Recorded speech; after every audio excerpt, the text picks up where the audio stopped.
Gente, olha, o futebol brasileiro está de volta, mas se você ainda está acostumado ao novo normal, pós-Copa do Mundo, tenha calma, tá? Porque nós vamos falar agora com o jornalista Mário Garcia, que chega trazendo todas as atualizações dos clubes brasileiros que atuaram nesses jogos, playoffs aí de ida, né, na verdade, da Copa Sul-Americana. E os destaques do Campeonato Brasileiro diretamente da redação do Grupo Bandeirantes. Boa tarde, Mário. Seja bem-vindo aos Donos da Bola, meu querido. Fala, Júnior, um grande abraço, uma ótima tarde para você e para todo mundo que está ligado aqui nos Donos da Bola. Um prazer estar aqui com vocês para a gente falar sobre o futebol brasileiro. Já que neste final de semana teremos a primeira rodada cheia do Brasileirão, depois da pausa para a Copa do Mundo. Rodada essa que marca o início do segundo turno do Campeonato Brasileiro. Mas antes da gente chegar lá, vamos falar um pouquinho sobre o meio de semana, já que tiveram várias equipes brasileiras em campo, pela Sul-Americana e também pelo Campeonato Brasileiro. Primeiro, os times da Sul-Americana. Foram 4 equipes brasileiras que tiveram em campo, as 4 jogaram fora de casa, inclusive. Começando pelo Grêmio, que foi quem teve o pior resultado, enfrentou o Bolívar em La Paz, na altitude de La Paz, jogo difícil, complicado, 3-2 para os bolivianos. O Grêmio, então, agora no jogo de volta vai precisar vencer em casa se quiser continuar vivo na competição. Ainda pela Sula, o Bragantino empatou sem gols contra o Sporting Cristal no Peru e agora precisa de uma vitória simples em Bragança para poder avançar para as oitavas.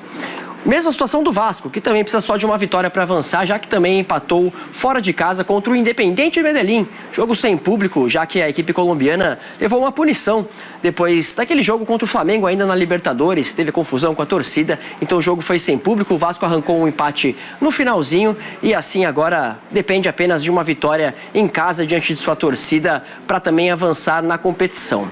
Por último, o Santos, que foi quem teve o melhor resultado nesse meio de semana na Sul-Americana, goleou a Universidade Central da Venezuela por 4-1 fora de casa também e agora decide na Vila Belmiro com muita calma, com muita tranquilidade para avançar às oitavas. E lembrando então, as 4 equipes jogam agora na semana que vem em casa, decidem a vaga para as oitavas da Sul-Americana.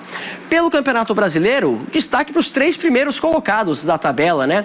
Os 3 venceram fora de casa, venceram muito bem. O Palmeiras enfrentou o Curitiba no Couto Pereira, fez 3-1. Grande jogo do Maurício, que fez 2 gols. Outro gol foi do Sousa. 2 jogadores que estavam na seleção paraguaia, né? Na Copa do Mundo, defenderam a seleção paraguaia. E mais uma grande vitória do Palmeiras, que continua na liderança e não deixa o Flamengo querer encostar muito, não. E o Flamengo, falando nele, venceu também com autoridade, fez 4-0, goleou a Chapecoense lá na Arena Condá em Chapecó. Uma vitória confortável para o rubro-negro, que não desiste, segue na cola do Palmeiras e vai ser assim provavelmente todo esse segundo turno. Por último, o Atlético Paranaense, terceiro colocado do Brasileirão, fez uma partidaça contra o São Paulo, virou contra o São Paulo, jogo que foi em Bragança. Já que tá tendo o show do Harry Styles aqui no Morumbi, o São Paulo teve que mandar então esse jogo no interior e acabou perdendo de virada pro Atlético Paranaense, que faz um grande campeonato, sem dúvida nenhuma, a equipe do Paraná.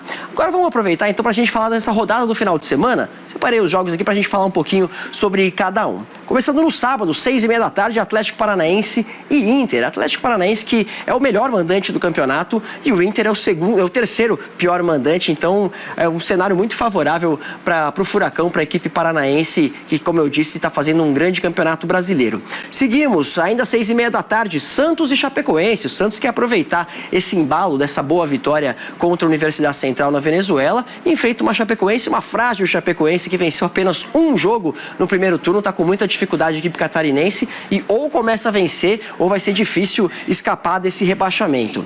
Ainda no sábado, às 8h30 da noite, o Vasco enfrenta o Mirassol, duelo de Z4 ali. Vasco é o 17º colocado, o Mirassol é o 18º. Vasco que chegou a brigar na parte de cima da tabela em um determinado momento, mas depois de uma sequência ruim de resultados, foi parar no Z4 e o Mirassol também ocupa a zona de rebaixamento. O Mirassol que esse ano não faz uma temporada tão boa como fez no ano passado.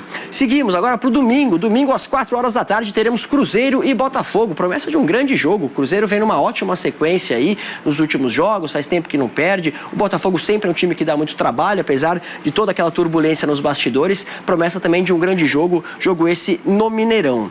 Ainda no domingo às 4h da tarde, o Bahia enfrenta o Corinthians. Mais um grande jogo entre o 6º e o 7º colocado na tabela. O Bahia voltou da pausa, venceu a Chapecoense, empatou contra o Atlético Mineiro lá em Minas. E aí, então, tem mantido um bom momento e o Corinthians venceu, né, o Remo nessa quinta-feira na volta do Campeonato Brasileiro. O Corinthians que demorou um pouquinho mais que os outros para voltar. Seguimos, domingo às 6h30 da tarde, temos o Bragantino e o Coritiba. Bragantino que é o 5º colocado, o Coritiba é o 10º colocado, um ótimo visitante no campeonato, inclusive a equipe paranaense tende a dar trabalho, promessa também de um jogo muito interessante em Bragança Paulista. Ainda às 6h30 no domingo, Grêmio e Fluminense. Grêmio que não está tão bem, já vem dessa derrota também no meio de semana na Sul-Americana, é o 16º no Campeonato Brasileiro, está perigando para não entrar no Z4.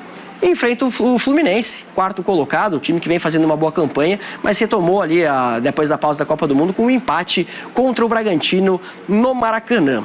Seguimos ainda nesse horário de 6h30 da tarde no domingo, Flamengo e São Paulo. Flamengo, como eu disse, na cola do Palmeiras, precisando vencer. E se estamos falando de um time que precisa vencer, não tem como deixar de fora o São Paulo, que está 6 jogos sem vitórias no Campeonato Brasileiro. Como eu disse, perdeu de virada, agora jogando diante de sua torcida. Então, o tricolor paulista precisa dar uma resposta. Esse jogo contra o Flamengo, promessa de um jogaço, 2 equipes muito grandes e que realmente a torcida sempre espera algo muito bom. Pra gente fechar, domingo, 7h30 da noite, Remo e Vitória. Remo que não é um bom mandante no Campeonato Brasileiro, é o 19º, tá tentando, vinha numa boa sequência até antes da pausa, conseguindo resultados um pouco melhores, mas aí veio essa derrota pro Corinthians na quinta-feira, que deixou as coisas um pouco mais complicadas, e enfrenta o Vitória, que é o 11º colocado. Vitória ali que também tá brigando, tá naquele bolo no meio da tabela. Pra gente encerrar, Palmeiras e Galo. Palmeiras pega o Atlético Mineiro em casa. Como eu disse, líder do campeonato, 7 pontos à frente do 2º colocado. É verdade que tem um jogo a mais em relação ao Flamengo, mas é realmente uma equipe muito difícil de ser batida e diante de sua torcida é ainda mais complicado. O Atlético Mineiro oscila bastante durante o ano, promessa de um jogo difícil para o Galo aí, e o Palmeiras quer continuar nadando de braçada aí no campeonato, nem deixando o Flamengo chegar perto. Então, promessa de uma rodada muito interessante no Campeonato Brasileiro, uma rodada com vários jogos muito legais, 10 jogos aí pra gente poder acompanhar nesse fim de semana, agora nessa retomada do futebol brasileiro com o Sul-Americana, e como eu falei, semana que vem tem mais Sul-Americana, o Campeonato Brasileiro não para, daqui a pouco chega a Libertadores, realmente estamos de volta à rotina do Campeonato Brasileiro. Volto com você, Júnior.